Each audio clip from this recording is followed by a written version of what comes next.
আজব ঘটনা সংঘটিত হৈছে আৰু এই খবৰ শুনাৰ লগে লগে হয়তো আপোনালোকে দুখ প্ৰকাশ কৰিব নে হাঁহিব সেয়া আপোনালোকৰ বিচাৰ্য বিষয়বস্তু হৈ থাকিব। এইবেলি যে পঞ্চায়ত নিৰ্বাচনত এজন প্ৰাৰ্থীয়ে এটা ভোটো লাভ কৰা নাই, আনকি তেওঁ নিজৰ যি ভোট সেই ভোটো তেওঁ কিন্তু তেওঁৰ সপক্ষে দিয়া নাই, তেওঁৰ পৰিয়ালবৰ্গই দিয়া নাই, অভিযোগ উত্থাপিত হৈছে।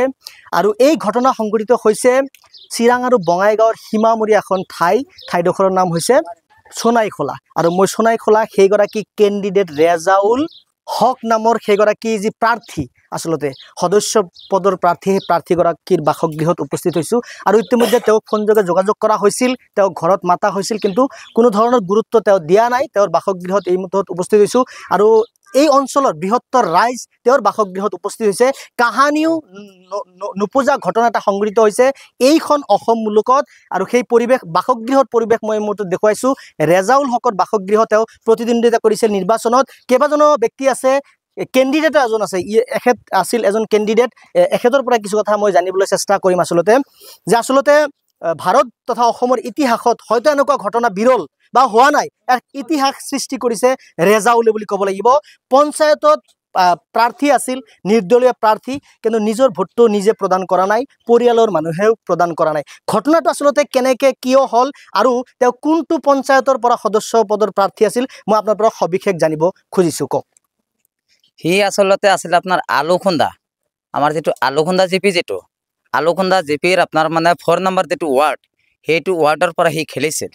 সি আচলতে বহুত কষ্টও কৰিছিল, কষ্ট কৰি কৰি কৰি কৰি ইয়াক মানে কিছুমান আমাৰ গাঁৱৰ মানে কিছুমান আপোনাৰ মানে দুষ্ট টাইপৰ মানুহ আছে, সি মানে ইহঁতৰ কথাৰ মতে চলি পিছত কোনোবাই তাক কি এটা উল্কি দিল যে তই এক কাম কৰ, আমাৰ ইয়াতে যিটো আপোনাৰ মানে ফজিলা নামৰ যিটো কেণ্ডিডেট আছিল, তেওঁৰ হাজবেণ্ড হ'ল আপোনাৰ মানে কবিৰ আলী। সি আমাৰ মানে প্ৰেচিডেণ্ট আগত আছিল, এতিয়া নাই। সি কোনটো পঞ্চায়তৰ প্ৰেচিডেণ্ট? আলুখুন্দা পঞ্চায়তৰ যিটো প্ৰেচিডেণ্ট সিয়ে আছিল নিজে। সি কি কৰিল, কিছুমান মানুহৰ আকাৰত সি মানে 1 লাখ টকাৰ লালচাত সি মানে আপোনাৰ তেওঁৰ যিটো মানে যিকেইটা ভোট আছিল সেইকেইটা ভোটকেইটা সি মানে বিক্ৰী কৰি দিয়াৰ পিছত আমি কালি অভাইপুৰত আমি গেলোঁ, আমাৰ যিটো মানে ৰেজাল্ট দিল, সেইটো ৰেজাল্টত আমি সকলোৱে ভোট পালোঁ, কিন্তু তেওঁৰ বাকচত এটা ভোটো পোৱা নাই। কিন্তু সি যে ভোট পোৱা নাই, ইয়াৰ আৰু কিবা এটা আছে।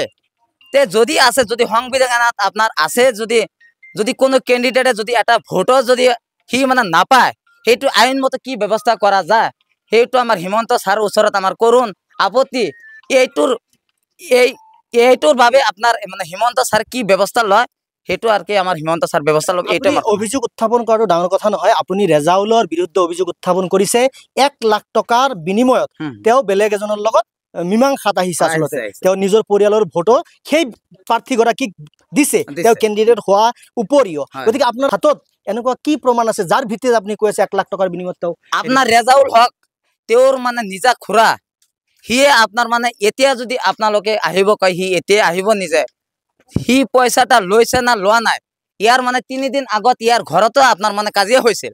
ইয়াৰ খুৰা নিজে ইহঁতৰ ঘৰৰ পৰা গৰু আপোনাৰ মানে এই যে সি আহি পেলাই নিজে মানে টানি লৈ গৈছিল।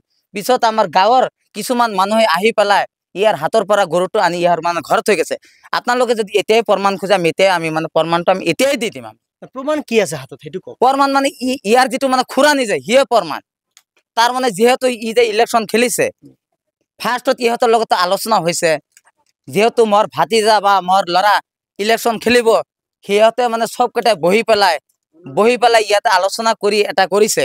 পিছত যে পইচা লৈছে, সি নিজে কৈছে, ইয়াৰ কাণত কাই দিছে, সি আপোনাৰ মানে ইয়ে ক'ব নিজে, তেওঁৰ খুৰাই ক'ব। তেওঁৰ একদম মানে খুৰাটা সেইটো মানে আৰু মানে বেলেগ খুৰা নাই, ইয়াৰে খুৰা, নিজে খুৰা, একেই ৰক্ত।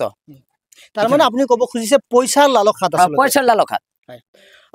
আচলতে এয়া হাস্যকৰ বুলি ক'ব লাগিব। হয়তো ভাৰত তথা অসমৰ ইতিহাসত নজিৰবিহীন ঘটনা সংঘটিত হৈছে যে এগৰাকী প্ৰাৰ্থীয়ে নিজৰ ভোট পৰ্যন্ত দিয়া নাই, তেওঁ প্ৰাৰ্থী হিচাপে আছিল। আৰু অভিযোগ উত্থাপিত হৈছে যে 1 লাখ টকাৰ বিনিময়ত পৰিয়ালৰ ভোটখিনি বিক্ৰী কৰিছে, ইভেন তেওঁৰ ভোটটো বিক্ৰী কৰিছে, সেই অভিযোগ উত্থাপিত হৈছে। যদি এয়া সঁচা, তেতিয়াহ'লে লজ্জাজনক কথা বুলি ক'ব লাগিব এই মুহূৰ্তত। এইগৰাকী প্ৰাৰ্থীয়ে আচলতে এক ইতিহাস সৃষ্টি কৰিছে অসম মুলুকত ক'ব লাগিব।